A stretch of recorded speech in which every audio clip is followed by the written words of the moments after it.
Hi, everybody. Welcome to the QB School, your home for the highest level of football analysis available anywhere. I'm JT O'Sullivan. Today, we got a good one. What exactly is Nick Foles' magic? Now, obviously, it's a bunch of things. They were rolling on a different level last year, but they seem to be on that path right now. It's making plays from the pocket. It's a sense of belief you can see from the teammates. It's rising to the occasion. But it's also really high-level anticipation, decision-making, accuracy, timing from the pocket, and then play design tethered to all that. Now we're going to look at 3 cut-ups here on this video, see exactly what I'm talking about right here. Verse 0, great fundamentals, getting the ball out, accurate on the sideline, timing-wise. Here's another snap. Touchdown here on the post. Again, see the adjustment to motion, eye manipulation from the pocket, anticipation, accuracy, giving his guys a chance down the field. More than just above the rim throws. These are reads, and then here finally on the 4th and goal to win the game, able to come out here, manipulate his arm angle, make a play on the edge, be really accurate with the ball, all sorts of good things. I'm really excited. I think there's all sorts of good things to learn from here. Welcome to the QB School.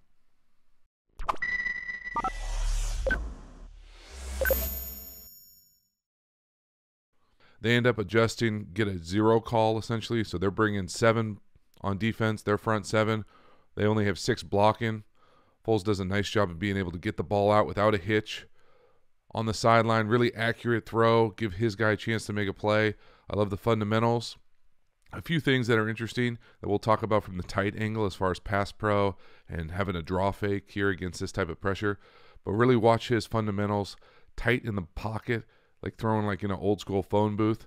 He's able to not really step, get that ball out. We look timing wise here, right on the sideline. Come back one more time, talk a little bit about the routes here when he motions across. So they motion over to a 2x2. It's basically cover 0. Pause right here, talk a little bit about concepts going on. This is what I'm used to calling this like a hinge route, but it's essentially coming up and you hinge out. You open inside, hinge out. Ball's often thrown early towards the sideline. That's not really a good drawing.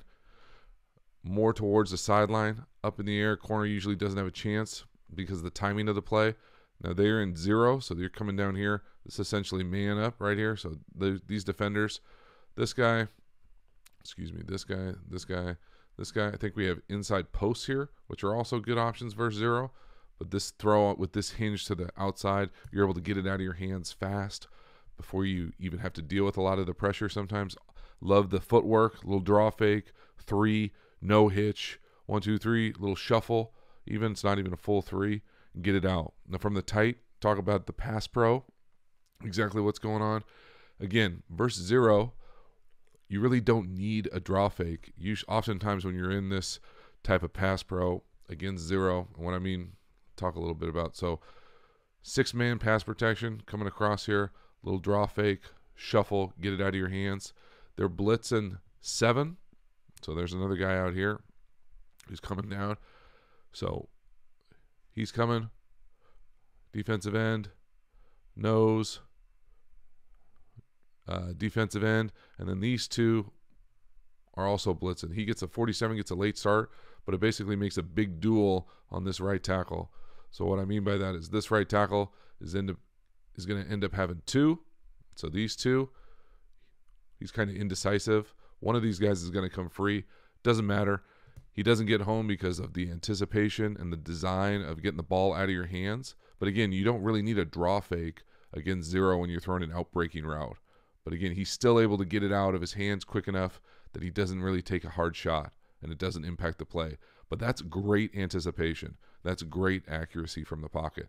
Here we go again. Motion into a 2x2. Here's the touchdown. Run it through one time. Then talk about the actual routes, play design, the read, and then look at his eyes from the backside. So again, pause it right here. Play design here. We got 2 posts, which are essentially the core of this read. So right here, he's coming in, running a little angle post. What I mean by angle post is just the stem is a little outside as opposed to straight up. So though you're 2 posts, not a great drawing. This guy's right over the ball. We're into the flat here from the back, so 5-man protection. Then we got a little in and out whip here, almost as the last read. So really, in a normal world, you'd be reading the middle field player. Well, there is no middle field player. So you're able to pick a side here. Really, he has both sides. I think he probably has this backside post too. I think this guy probably grabs the receiver a little bit. It's not quite as open, but I love the eye manipulation. Eye manipulation we'll be able to see from the backside where he's looking this way at the first couple steps of his drop. Comes back, flips his hips, able to come back, make a really nice accurate throw, timing-wise, catchable ball, really easy. No middle field player. Great read, great decision-making. But again, great play design too. All of the above, great pass protection, opportunity to come up here and throw a strike. You throw a post versus no middle field player. It's pretty nice. So right here, we'll really be able to see it. Pay attention to his eyes, looking right, see the adjustment to motion. They clean up the middle of the field. There's that safety that was in the middle of the field. You see him running out of there. He was back here, right here. He's coming out. He's the one that ends up trying to cover the post. So he comes out here. Then watch the stem here. On the post, he widens them a little bit, comes back in, again, back here, eyes looking this way, then the ball comes out early, anticipation, accuracy, timing, all of the above. All the things that go into Foles magic, they're right here. Eye manipulation, great, come back, look how big, wide open that nice little up and down, soft little toss, beautiful job, great execution, great play design. And then here's the 4th and goal to win the game. Now, this is a wild play. I'm not going to lie. I was having fun watching it. There's all sorts of little nuanced things that we're going to look at here. But I'll be honest with you, I don't really understand where the ball's supposed to go if it doesn't go to Tate. Now, that's great and easy to say because he wins, but these guys almost look like they're running just clears. I mean, I'm not sure. They might have like a design second move if Foles extends this play all the way to the edge. But there's really, these routes, in my opinion, are almost nothings. I don't know what to call them. I don't know exactly what to make sense of it.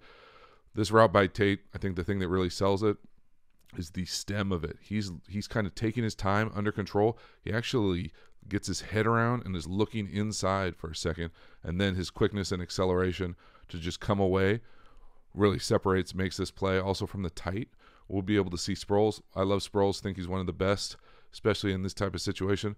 But he's not at his best right here blocking. He's out here trying to block the edge, combine, I think, with the right tackle. But he comes out and really lunges, puts his head down, lunges, misses. And really fortunate that Foles has the wherewithal and the capacity to get out here and essentially sidearm this thing around him and make an accurate strike throw. Again, his accuracy, timing, ability to rise to the occasion, all on display here. But there's all sorts of unique, nuanced stuff. The other thing about this, coverage-wise, I'm not sure exactly what they're doing here with these two guys. I think this guy probably should be a little outside to take away this route. It almost ends up being a bracket, but both these guys are inside here. So I'm sure they had some coverage issues. But again, I'm not sure where the ball's supposed to go if it doesn't go to Tate when it does. It's pretty rare to have only a one option on a 4th and goal to win the game type of a play. So again, great execution. Foles magic, full effect right here. Beautiful stuff. But again, let's watch the slot route. See it from the TV copy too. He really gets his head around. And then just his ability, the arm angle to get it out and make this play rise into the occasion. I mean, it's special stuff. It really is Foles magic. It's hard to bet against him right now. All sorts of really good things. Here we can watch Sprolesy here. Watch his head, lunge, and that really makes 94 come into the picture and have the arm angle come around him. Again, there it is, the lunge and the miss for whatever reason. Able to execute, overcome it, rise to the occasion, Foles magic in full effect. Hopefully you all learned something, had fun. Eagles are fun to watch this time of year. Getting a chance to make a big run again. I'm excited to watch them. Let me know what you think about the video. Get engaged with the content. Give it a sub if you haven't already. Get over to the Patreon channel if you're really into it. I appreciate it. Thanks so much for watching. Have a good one.